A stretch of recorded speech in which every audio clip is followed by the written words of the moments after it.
Hello folks, thanks for tuning into my YouTube channel, Your Health on a Budget, YHB, where we talk about inexpensive fixes for exercise, weight loss, and longevity. Today we're going to talk on a subject which is very popular, has been popular for years, and it's spot reduction. Ab fat reality is what I call it. And this is basically going to teach you the reasons why you're probably not losing belly fat. It's not because you're not following that guru that is a ripped Adonis that's giving you the six-pack ab routine to get six packs. It's amazing how those guys get 1 million views, and it's not about that, folks. It's much deeper. It's a cellular problem. Okay, it goes into a cellular science, and we're going to talk about some of those. Reason number one is you're eating the wrong foods. Okay, now that goes way beyond just eating a lot more calories than you're burning. A lot of times we find ourselves eating foods that are putting us in a inflammatory state, okay? And we need to understand that weight gain is an inflammatory issue. Inflammation and weight gain go together. Weight gain promotes inflammation, inflammation promotes weight gain. And that comes from Dr. Mark Hyman in his series of Ultra Metabolism, an excellent series. If you get a chance to check it out, it will teach you the science of nutrigenomics. It's very simple. Certain foods will cause you to have certain allergic reactions, promoting certain hormones to make you exacerbate your weight gain or accelerate fat loss. And once you understand what works with your body, and this goes in also in conjunction with your blood type and things of that nature. So it gets a little more complex than just eating less calories and exercising more. Reason number two is you're not drinking enough water.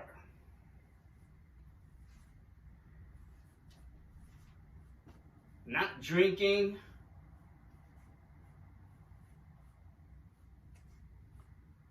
good old-fashioned H2O. Now, water, and the colder you drink it, the better it is, because the body has to accelerate the usage of calories to warm that water up to your body's temperature. Henceforth, drinking colder water makes you burn more energy. Okay, this has been scientifically proven.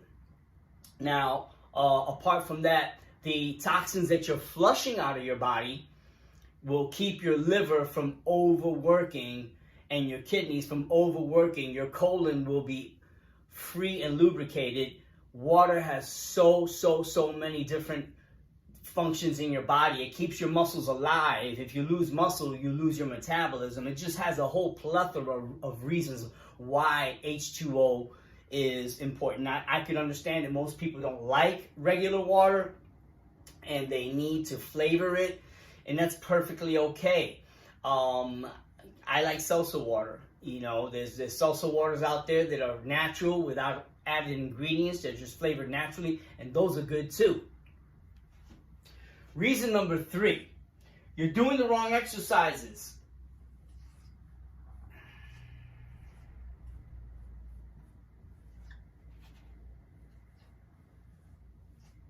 Now, a lot of people will get on a treadmill. I call it the dreadmill.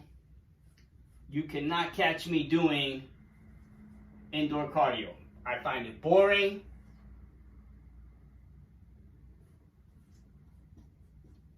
I find it pointless. I'm a guy that likes to kick a bag, punch a bag, go outdoors on the beach. I live on the beach, if you haven't noticed from my other videos. And I just take pride and joy in nature, okay? The wrong exercises. What do I mean by that? Cardio versus strength training. It's important to know that strength training builds lean body mass. And for every 1 pound of lean body mass that your body has, okay, it needs anywhere between 50 to 75 calories per pound per day in order to just survive, in order to stay alive. It's live tissue, so we have to feed it, and it feeds off of the food that we eat. Makes sense, right? So, give you an example. If you were to put on 3 pounds of lean, tight muscle, okay, lean body mass, everything that is not fat, muscle density, mostly muscle, but bone density counts as well. All right, so 3 pounds of lean body mass, and let's say we're on the lower end of the calorie burn, okay? You're burning 50 calories per pound per day. So that's 50 times 3. You can do this on your cell phones with your calculator and just follow along with me. Equals 150. Wow, that was hard to figure out. 150 calories a day that your body's going to have to burn at rest. This is your resting metabolism. Super important to understand this concept, folks. You need that at rest. Okay? Now, that same 150 calories times 7 days. So 7 days a week, 7 days multiplied times that 150 calories your body's now utilizing at rest while you're sleeping, while you're with your boo, watching TV, at rest, basically. Whatever you're doing, just chilling out, lounging in a chair, driving around, okay? Comes out to 1,050 calories your body is utilizing a week. Burned, gone, melted, a week. That's huge, folks. Huge.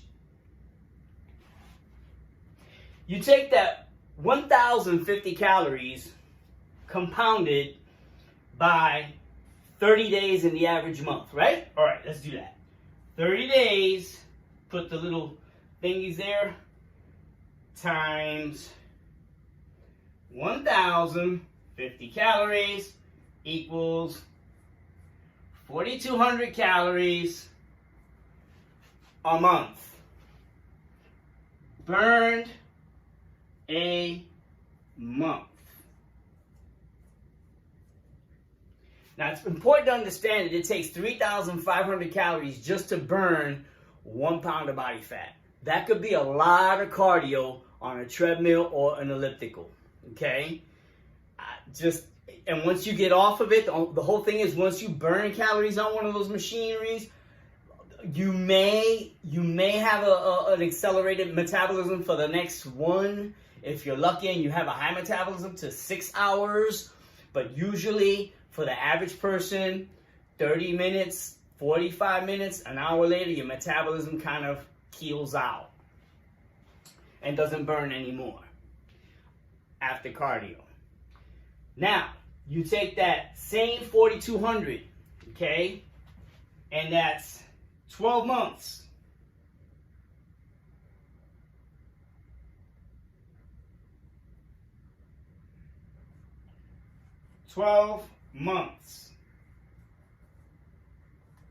Times 4,200 calories equals 54,000 calories a year.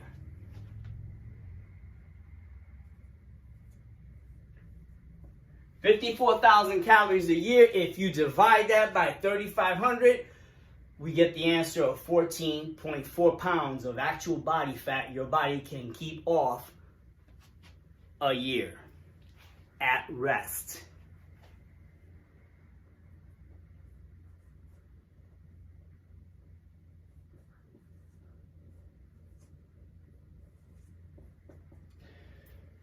Now, it's really important to distinguish weight loss versus fat loss. I have another video coming up on that one. What is the difference? There is a huge difference. So this scenario kind of gives you a big eye-opener, folks. The more lean tissue your body has, and the thing of it is, I've been in gyms where people have been on the treadmill since the beginning of the resolution rush, where everybody's trying to get in shape. That time in January where they're trying to get in shape, okay? And I've seen those same people 6 months to a year later, and they still look the same. Very little difference, very little notable difference, because that's all they do is cardio. But they're coming back, they're enjoying themselves, and at least they're getting something. Some workout beats no workout. Getting back to the reasons why. Reason number 4. Workouts are not as effective. You're not challenging yourself enough.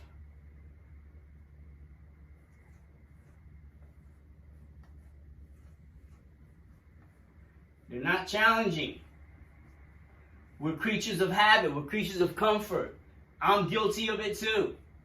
When I was a personal training manager and I used to hire trainers, I made them train me. I made them work me out one time to make sure they knew what they were doing.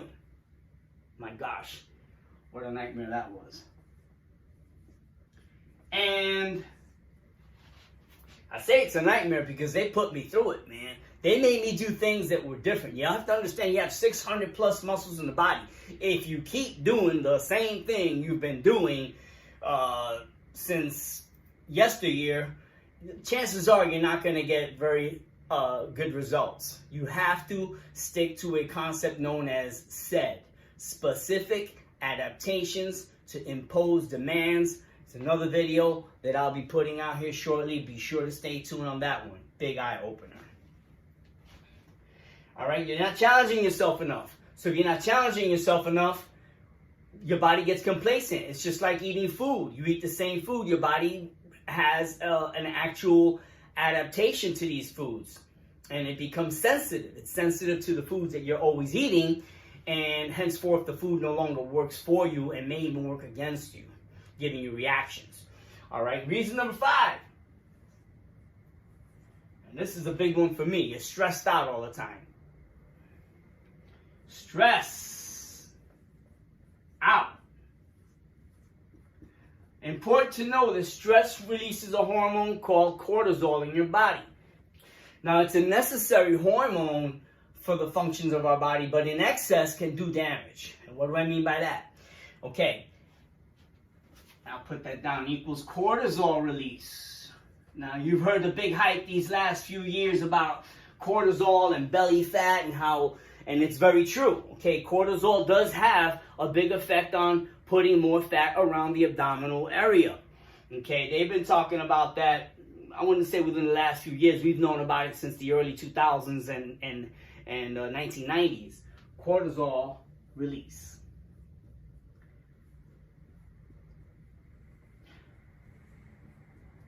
Now, the reason cortisol is so bad is because it causes you to have an excess use of energy. That stress has you burn an excess amount of energy, and it makes you crash, and it makes you desire.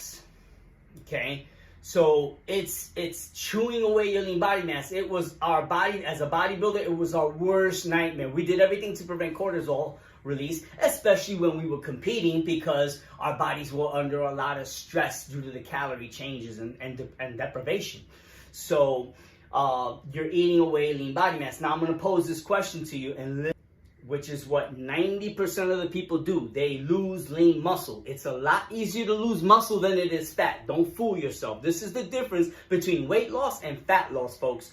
Okay, 90% of the people that don't know how to lose weight will lose lean muscle. And then they get weight rebound because they slow their metabolism down. Think of this, okay? What if you lost 3 precious pounds of muscle? Well, you're no longer burning 150 calories a day. You're more likely to store it. You're no longer burning 1,050 calories a week. You're more likely to store it. You're definitely not burning 4,200 calories a month, which, if you haven't done the math, that's 1 pound If you take that 4,200 away from the 3,500, you get 1 pound and 700 extra calories a month. You're storing it.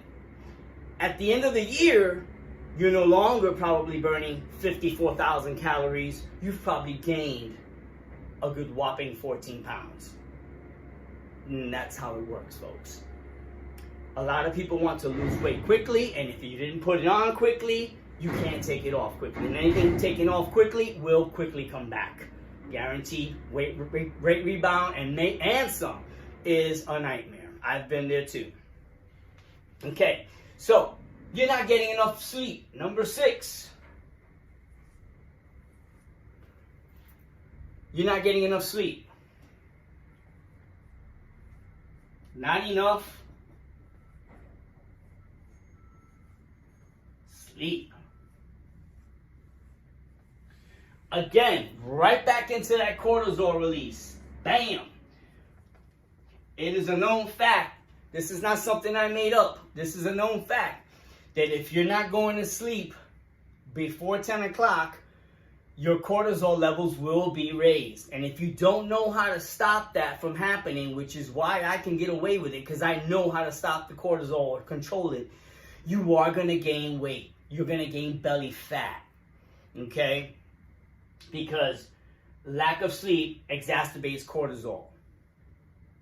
Okay? Now, reason number 7, you're aging.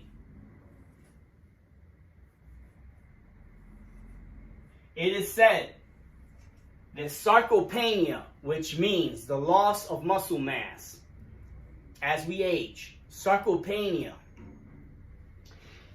is very, very, very prominent and accelerated after the age of 30, meaning it is said that we lose anywhere between 1 to 2% of our muscle mass every year after the age of 30, okay?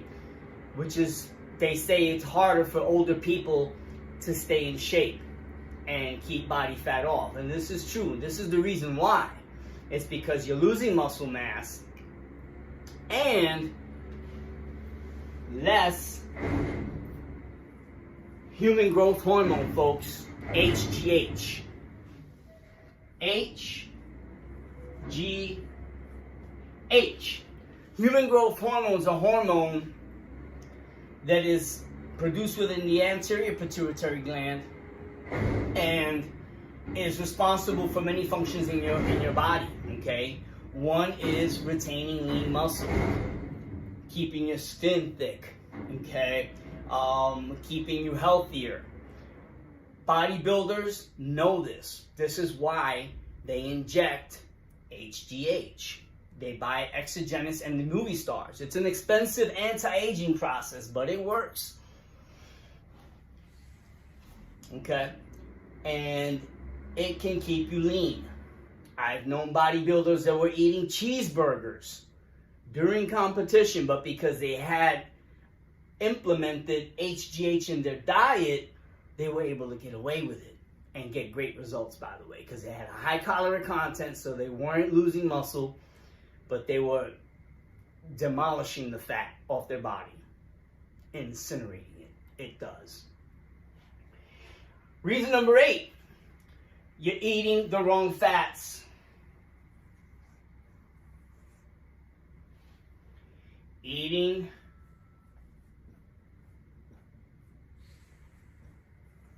wrong fats. Now, a lot of schools of thought on this. People hear fats, oh my gosh, but fats are so high in calorie. And you know what? I've gotten great results off of coconut oil, which is a saturated fat. I've gotten great results off of flaxseed oil, fish oil. It is said that if you take 3 to 4 milligrams of fish oil a day, you will not only keep your lean body mass, but you will be able to burn body fat. These studies have been done, clinical studies have been done with control groups, one with a diet, one without a diet, one with exercise and a diet. And then the other group with just fish oil and exercise. They've compared all these groups, and the people that succeeded the best were the people that had the fish oil, the diet, and the exercise, and the people that had the fish oils and the exercise. Okay? It's a known fact, folks. If you do fish oils, you're going to be okay. Plus, fish oils have a tendency of going through your arteries and all your blood vessels and chiseling away all that plaque buildup. All right? Plaque buildup in the arteries will be chiseled away, opening the arteries for better blood flow with fish oils. Apart from fish oils having a good effect on your liver, the liver, which we're going to touch upon here, and we should have done that first, but we're going to touch upon here in a little bit why the liver is so important in the weight loss game. But fish oil helps the liver as well. So that's going to help you lose weight on that level. And keeps cortisol down, keeps the inflammation down. And so it has a whole bunch of reasons why and effects on weight gain, weight loss, and retention of lean body mass. Reason number 9. You're overworking your liver. The liver is overworked. There you have an exclamation point with a little sad face at the bottom. The liver is the most regenerable organ in the body, meaning that it regenerates itself due to the punishment that we give it. It's a beautiful thing. Job 1 for your liver is to keep you alive, acting as a filter. It has 400 to 500 different functions in the body, but keeping you alive is more important. So what happens is when you get your body a lot of punishment with exogenous types of toxic substances, whether it's alcohol, coffee. It is said that coffee is filtered 10 times inside and out of the liver before it's actually expelled. You give your liver a lot of punishment, and the metabolization of fat and carbohydrates ceases or is slowed down by the liver, which is also one of its functions. It puts a strain on the gallbladder as well. So with that being said, your liver has to be cleaned. Back to the water, okay? Continuously flushing the liver and the kidneys out, the colon, lubricating the colon. All of these things tie back into each other, folks. If the liver is overworked, it also produces more cortisol. So it's a chain effect. It continuously works as a chain effect. So that's important. Keep your liver healthy, and you'll be able to lose body fat a lot easier. Number 10, and lastly, is you're not pooping enough. You're there, I said it, okay? It's a very sensitive subject, but I used to have to consult with clients, and the extensive consultation led to finding out lifestyle habits, what was working for them, what wasn't, and I had to find out about their bowel movement. I'd ask them, well, how many times do you go to the bathroom? And they tell me, and I asked them how many times you eat a day. And usually the average person will eat 3 times a day. And with that being said, I used to get answers like, I only poop 1 time a day. Not good. I only poop 2 times a week. That's horrendous. That's horrible. Now understand one thing, folks. When you go to the bathroom, it is a representation of eliminating 1 meal out of your body. It is said, okay? So that transition time should be between 8 to 12 hours after eating a meal. You should be able to excrete it out of your body. And that is proper bowel movement. That's healthy bowel movement. So when you're in a situation where you're eating 3 times a day, but you're only excreting 1 meal, let's do the numbers so you can get an idea of what this is like. Okay, so 3 meals eaten. 3 meals. And then bathroom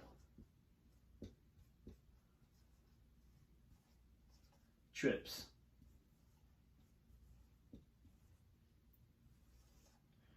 Okay, so if you're eating 3 meals and you're only going to the bathroom once a day, that means you have 2 meals left over.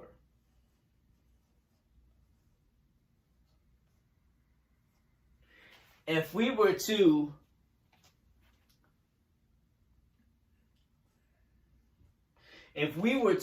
compound that by 7 days,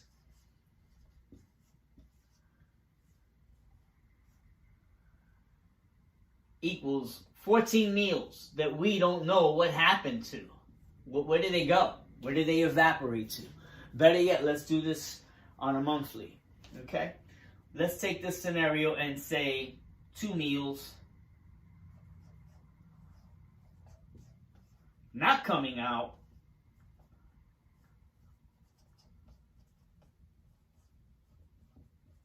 times 30 days. That equals 60 meals that we cannot account for, folks. I used to have a saying with my clients, if it ain't coming out, it ain't coming off. Repeat that after me. If it ain't coming out, it ain't coming off. That's the honest to God truth, folks. You have to eliminate food out of your body. Okay? It ages you when you don't. It causes all kinds of complications. A lot of these toxins will filter themselves back into your bloodstream. You have things like diverticulitis and other complications. Diverticulitis is when part of your colon dies, okay, because you have fermenting food in your colon. And what happens to food when you leave it out at room temperature? It rots. It goes bad. Well, you have this fermenting, rotting food in your system. Henceforth, when you go to the bathroom, it smells real bad. Or when you pass gas, everybody has to leave the room. Well, if you pass gas, I mean, it'd be strange if you kind of hung around anyway. But my point being is that it leads to all kinds of complications. That's the fogginess of the brain. That's the lethargy. That is the weakness in the muscles, the aches, the pains, the arthritis, and things of that nature. All of this starts in the gut. Your health starts in the gut. So it's super important to go to the bathroom, folks. And that concludes this 10 reasons why you're not losing belly fat.